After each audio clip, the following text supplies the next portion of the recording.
Hey guys, welcome back to today's video. Today is August 25th, 2018, and we're going to look at a 2020 electoral college projection between Elizabeth Warren, the senator from Massachusetts, and of course the incumbent president, Donald Trump. So I was very surprised at myself that I didn't make a video about this in early August, and I really thought that I should have. Elizabeth Warren being one of the top names. I mean, she was a top name in 2016 as well for the 2016 Democratic nomination and, of course, for the 2020 presidential nomination for the Democrats. So right now, Elizabeth Warren, probably one of those top candidates, and then Donald Trump, of course, the Republican incumbent. Nobody's likely to challenge him at this point in time. We're going to use the map using safe and toss-up only, starting off at the 7 p.m. poll closings, finishing off at 1 a.m. So actually, I believe there are new poll closing times in Indiana and Kentucky, which shows them closing at 6 p.m., but I still believe there are parts of the state still closing at 7 p.m. if I'm not mistaken, but if it's completely 6 p.m., that'll be something new to our electoral, I guess, the way that we view elections now. But Indiana, Kentucky, South Carolina are pretty much Trump states at this point in time. And Georgia, like usual, is a toss-up state. Vermont is Vermont is a Democratic state, and Virginia is a toss-up state. 28 electoral votes for Donald Trump, 3 for Elizabeth Warren.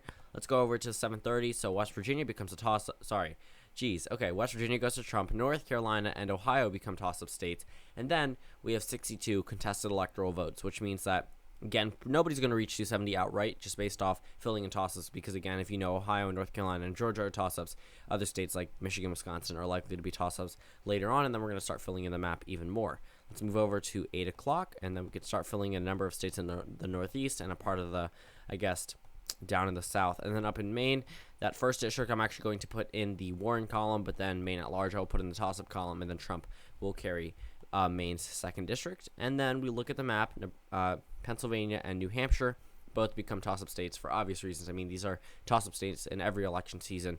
And Florida becomes a toss-up state. And let's look at the map. Now we have 76 electoral votes for Elizabeth Warren and 77 for Donald Trump. 8:30 rolls around. Arkansas goes to Trump. And then 9 p.m., this is where the Democrats will pretty much gain a couple electoral votes only because of New York and New Mexico. Colorado goes in the toss-up column for now, but New York goes to Trump. Michigan, Wisconsin, Minnesota are now toss-up states. This didn't push the Democrats up much, but they're over the 100 mark at 110 electoral votes and Donald Trump at 149.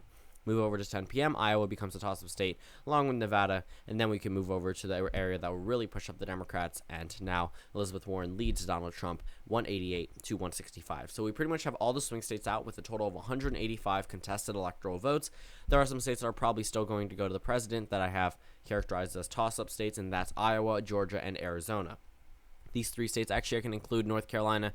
These 4 states are still pretty Republican states. They still have Republican identities in terms of statewide level, Senate level, and the governor elections. All of these states except for North Carolina have a Republican governor. And also if we look at the state legislature, obviously composed of Republicans. In Iowa, 2 Republican senators. In North Carolina, 2 Republican senators. In Georgia, 2 Republican senators. And Arizona, 2 Republican senators. So we still expect a lot for the Republicans here.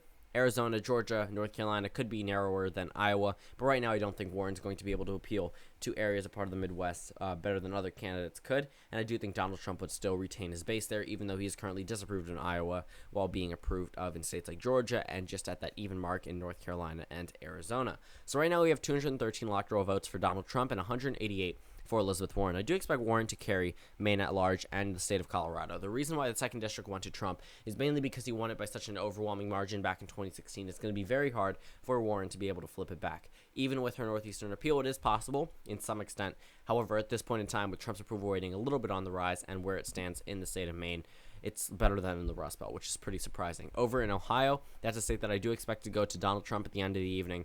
Overall, Ohio is still a Republican state from 2016, and Virginia is still a Democratic state at this point in time. That puts Trump at 231 electoral votes and Warren at 212. So Florida I'm going to put in the Republican column. This puts Trump very close to 270 electoral votes, mainly because I don't expect Warren to be able to appeal to Florida-type voters. To be completely honest with you, her voting base is more in the Northeast.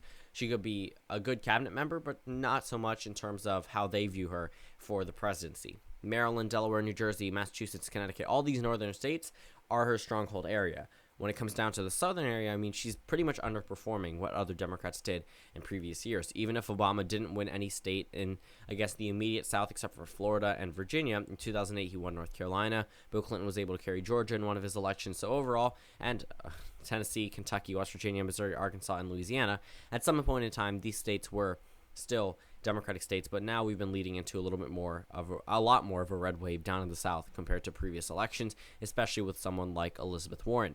Over in Nevada, we'll actually come back to that one, but New Hampshire I still expect to go to Elizabeth Warren only because she is from the Northeast, and I think that she could be able to corral voters there better than Hillary Clinton could, but still win by around the same amount, which is a very, very narrow margin. So this puts 62 contested electoral votes, and we're going to call the presidency at this point in time. Wisconsin goes to Trump, along with the state of Pennsylvania. But at this point in time, Minnesota goes to Elizabeth Warren. Looking at this map, Donald Trump would likely carry Wisconsin, Pennsylvania, and Warren would carry Minnesota, mainly because, first of all, well, in Wisconsin, negative 15% approval rating, and in Pennsylvania, negative 7% disapproval rating.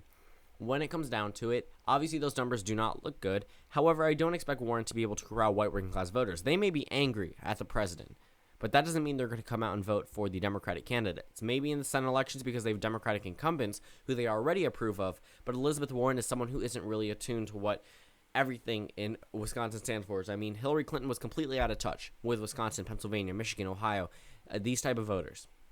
Elizabeth Warren will likely do the same exact thing. Sure, she has the ideas that would be backed by someone like Bernie Sanders, but she doesn't have the excitement. She can't get out voters like Bernie Sanders or Joe Biden or even Donald Trump could.